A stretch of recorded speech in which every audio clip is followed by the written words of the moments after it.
বেসরকারি শিল্প অভিনয় উপদেষ্টা জনাব সালমান এফ রহমান। জনাব সালমান এফ রহমান, আপনাকে আমাদের অনুষ্ঠানে স্বাগত জানাই। অনেক ধন্যবাদ আমাদের অনুষ্ঠানে আপনি যুক্ত হওয়ার জন্য।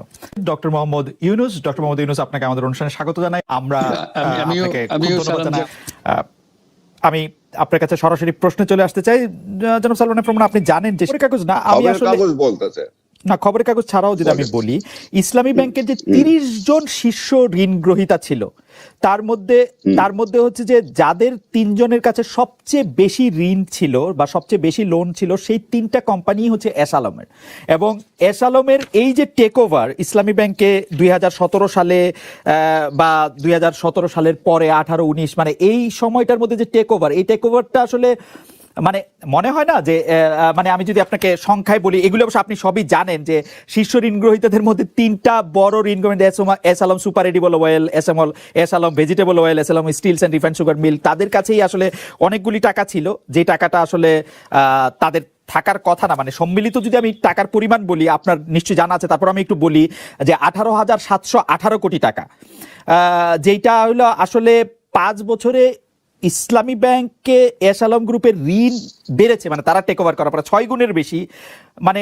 মানে এইটা কি আসলে এটা ঠিক হইল কিনা কাজটা? এটাকে অনেকেই, মানে এটা পত্রপত্রিকায় বলি আর লোকজন বলে, অনেকেই বলছেন যে সে পুরো ব্যাংকটাই লোপাট করে দিচ্ছেন এস আলম গ্রুপ, বিকজ যে কারণগুলি বলতেছে, এস আলম সরকারের সাথে সংশ্লিষ্ট, ঘনিষ্ঠ, বলা হচ্ছে এস আলমের সাথে সম্পর্ক আছে আওয়ামী লীগের একজন মন্ত্রীর, মানে তো সেইটা আপনি আসলে কি হয় দেখেন? বা অনেকে এটাও বলছেন আপনার সাথে সম্পর্ক অনেক বেশি বলে কেউ তাদের কিছু বলতে সাহস পাচ্ছে না, আমি যদি এভাবেও বলি।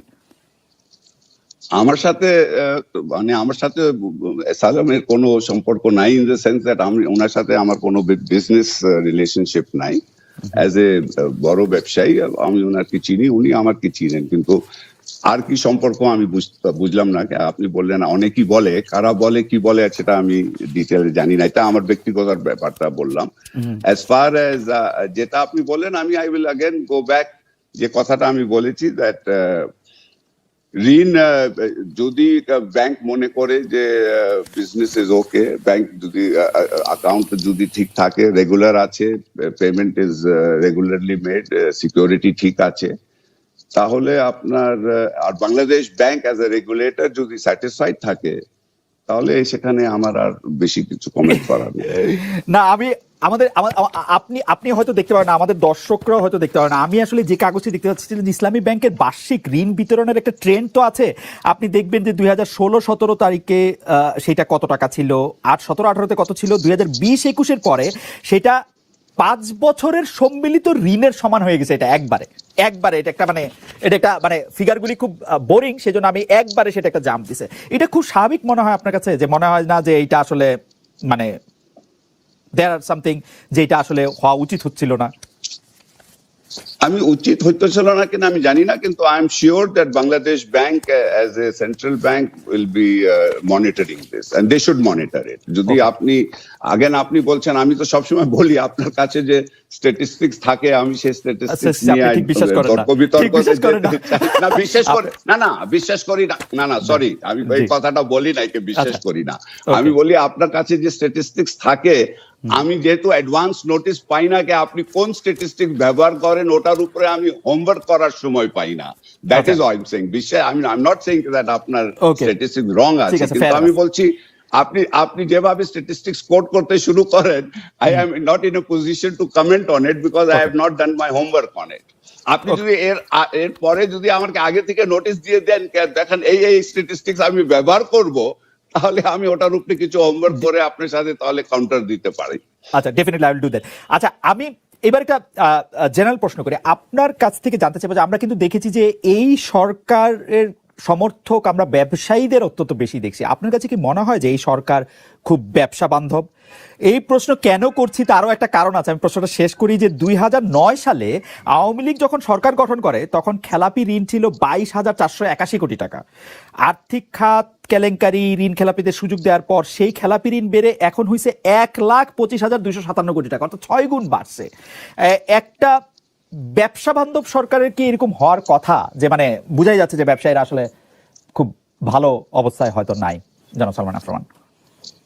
আমাকে আপনি বলেন দ্যাট আপনি যে বলছেন স্ট্যাটিস্টিক্স যে বললেন যে আপনার ঋণ খেলাপি বাড়ছে 6 গুণ, তো আপনি প্লিজ আমাকে বলেন অ্যাডভান্সেস, টোটাল ব্যাংক অ্যাডভান্সেস কয় গুণ বাড়ছে ব্যাংক অ্যাডভান্স 2009 থেকে এখন আপনার how much has the total advances gone up? অ্যাডভান্সেসও বাড়ছে, what is the size of, হ্যাঁ অ্যাডভান্সেসও বাড়ছে, কত বাড়ছে?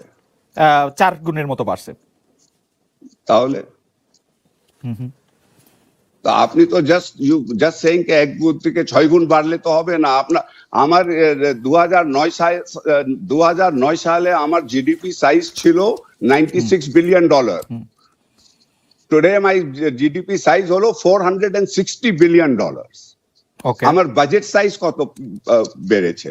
আর আপনি বলছেন ব্যবসায়ীরা খুশি আছে। 100% ব্যবসায়ীরা খুশি আছে, বিকজ মাননীয় প্রধানমন্ত্রী সবকিছু, কিন্তু আজকে আমাদের অর্থনীতির মূল চালিকা শক্তিটা হলো বেসরকারি খাত, এবং আজকে মাননীয় প্রধানমন্ত্রী যে জিনিসটা করেছেন, উনি বেসরকারি খাতের জন্য অনুকূল পরিবেশ তৈরি করেছেন।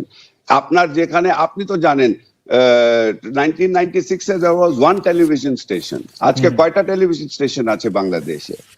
আপনার প্রাইভেট এয়ারলাইন কয়টা আছে? আপনার পাওয়ার জেনারেশন কয়টা প্রাইভেট আপনার আছে? আপনার ব্যাংকগুলি প্রাইভেট কত হয়েছে? ইন্স্যুরেন্স কোম্পানি কতগুলি প্রাইভেট হয়েছে? আপনার আমি আপনাকে বলি, আপনার 2009 সালে আপনার ব্যাংকিং সেক্টরে 80% of the bank was nationalized bank, the banking sector, 20% was private bank. আজকে এটা টোটালি উল্টা হয়ে গেছে। তো আপনার কি আপনি বলতেছেন যে ব্যবসায়ীরা ডেফিনেটলি, আর আপনি যেভাবে কথাটা বললেন, আপনি মানে আপনি ইমপ্লাই করতে চাচ্ছেন ব্যবসায়ীরা খুশি আছে বিকজ আমরা এখানে ঋণ খেলাপি বাড়ছে, তার জন্য ব্যবসায়ীরা খুব খুশি আছে। ব্যবসায়ীরা খুব খুশি আছে বিকজ তারা, আমি বরং উল্টাটা বলতে চাইতেছি, যেহেতু ঋণ খেলাপি বাড়ছে, তারা ঋণ দিতে পারতেছে না ফেরত, তার মানে তো ব্যবসা খারাপ হয়েছে নিশ্চয়ই, সেই জন্য দিতে পারতেছে না। না না না, দ্যাট ইজ নট কেস। আপনার ব্যবসা খারাপ হলে যে ঋণ ফেরত দিতে পারে নাই, দ্যাট ইজ অনেক। এখন আপনি জানেন আমরা যে নতুন, আর এই কথাটাও আপনি খালিদ জানেন, আমি আপনার সাথে এটা নিয়ে অনেকবার আমার কথা হয়েছে, যে উইলফুল ডিফল্টার অ্যান্ড মানে যারা ব্যবসায়িক কারণে যারা আপনার ঋণ খেলাপি হয়েছে। এখন আমরা আইনটা পাস করতেছি, আপনি জানেন ব্যাংকিং কন্ট্রোল অ্যাক্টটাও চেঞ্জ হচ্ছে, যেখানে আমরা উইলফুল ডিফল্টার প্রথমবার, এটা নিয়ে এতবার কথা বলতে বলতে আমরা এখন এটা রিয়েলাইজেশন এসছে দ্যাট আমরা সবাইকে, যারা ঋণ খেলাপি হয় সবাইকে কিন্তু ঢালাও ভাবে আমরা বলতে পারি না। সাম ব্যবসায়ীরা জেনুইনলি ঋণ খেলাপি হয় ব্যবসায়িক কারণের জন্য, আর যারা উইলফুলি করে, যারা আসলে ফেরত দিতে চায় না, টাকা নিয়ে ফেরত দিতে চায় না, টাকা যারা নিয়ে ডাইভার্ট করেছে, টাকা নিয়ে যারা গুলশানে বাড়ি কিনেছে কিন্তু ব্যবসায় লাগায় নাই, ওই ধরনের যারা আছে ব্যবসায়ী, তাদেরকে ডেফিনেটলি আমরা পানিশ করব।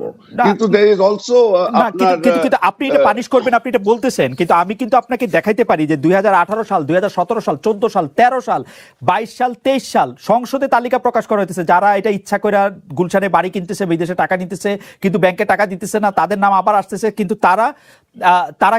তাদেরকে কি শাস্তি দেওয়া হয়েছে? মানে আপনি আসলে কি বলতে পারবেন? আমি কিন্তু এটা না, আই ডোন্ট এগ্রি। না, এটা ঠিক না, এটা ঠিক না। আপনার হলমার্কের চেয়ারম্যান আর ওয়াইফ এখনো জেলে আছে, আপনার ডেলি কিন্তু শাস্তি দেওয়া হচ্ছে না, মানে আপনার মামলা হচ্ছে, তাদেরকে অ্যারেস্ট করা হচ্ছে, তাদের বিদেশ যাওয়ার বন্ধ করা হচ্ছে। আপনি যেভাবে বলতেছেন কেন এগুলি হচ্ছে, আমার কোনো অ্যাকশনই কেউ নেয় না, দ্যাটস নট কারেক্ট।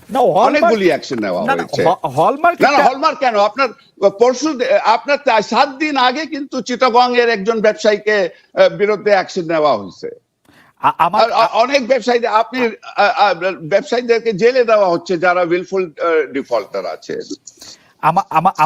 আমার কথা তো মানে আলাদা করে দরকার নেই। আমি 2017 সালের 19 জুন সংসদে কি আলোচনা হয়েছিল সেটা আমি বলি। সংসদে আওয়ামী লীগের কে একজন, মাহবুবুল আলম হানিফ, তিনি বলছেন বেসিক ব্যাংকে 1000 কোটি টাকা মূলধন দেওয়া হচ্ছে, কার টাকা কেন দিচ্ছেন, তারা দুর্নীতির জন্য লুটপাট করবে, আর মূলধন দিতে হবে আমাদের। প্রয়োজনে এই ব্যাংকগুলির বিষয়ে নতুন করে চিন্তা করা হোক, সরকারি টাকা এভাবে লুটপাট করতে দেয়া যাবে না। আমরা যদি বলি বেসিক ব্যাংকের ওই ভদ্রলোকের, যা আব্দুল হাই বাচ্চুর নাম অনেকবার আসছে, তার আসলে কি হয়েছে শেষ পর্যন্ত? বেসিক ব্যাংকে আপনার অনেক লোকজনকে অ্যারেস্ট করা হয়েছে। বেসিক ব্যাংকের অনেক যারা ডিস্ট্রিক্ট ছিল, অনেক অ্যাকশন নেওয়া হয়েছে। এখন in fact basic bank was one bank যেটা সরকার মানে যখন ওখানে সমস্যা হয়েছে তারপর এন্টার্ড এন্ড বাংলাদেশ ব্যাংক বোর্ডটা রিকনস্টিটিউট করেছে এবং এখন আবার বেসিক ব্যাংকটাকে মানে সিক হওয়ার পরে ওটাকে কিভাবে ওটাকে আবার ভালো করা যায় সেটা পদক্ষেপগুলি নেওয়া হয়েছে। এখন আপনি ইন্ডিভিজুয়াল গুলি কেসকে অমুকে এটা হয় নাই কেন, অমুকের ওটা হয় নাই কেন, সেটা difficult for me to answer because each case is different. But action আপনি ঢালাও ভাবে বলে দিবেন কি অ্যাকশন নেওয়া হচ্ছে না, কিছু করা হয় না, বা একটা ইনসিডেন্ট দিয়ে একজনের বিরুদ্ধে অ্যাকশন নেওয়া হয় না তার মানে কারোর বিরুদ্ধে অ্যাকশন নেওয়া হচ্ছে না, এটা আমি কিন্তু কারো বিরুদ্ধে অ্যাকশন নেওয়া হচ্ছে না সেটা বলাটা একটু অবশ্য মানে যে ওভার জেনারেলাইজড হলো। কিন্তু আমি কারো বিরুদ্ধে অ্যাকশনের কথা আমি বলতেছি না, আমি বলতেছি যে আসলে আপনি সেটাই একটু আগে আপনি বলেছিলেন, তো একই কথা বলেছিলেন, ওর জন্যই আমি উত্তরটা দিলাম। ওকে, আমি বলছিলাম যে মানে কারো বিরুদ্ধে অ্যাকশন নেওয়া হচ্ছে না এখন। ঠিক আছে, আমি আমি আমি আমি যদি আমি আপনি আপনি আপনি বলছিলেন যে ব্যাংকের সাথে ব্যবসার সাথে আসলে লোন নেয়ার, লোন রিশিডিউলিং এর আসলে সেই অর্থে কোনো সম্পর্ক নাই, কারণ ব্যবসা ভালো খারাপ যেরকমই হোক সেরকম। আমরা একটু আবার বেক্সিমকো গ্রুপে ফিরে আসি। বেক্সিমকো গ্রুপে এইটা 2018 সালের কথা, যখন মানে 2018 কেন, মানে কোভিড আর ইউক্রেন যুদ্ধের আগের অবস্থা।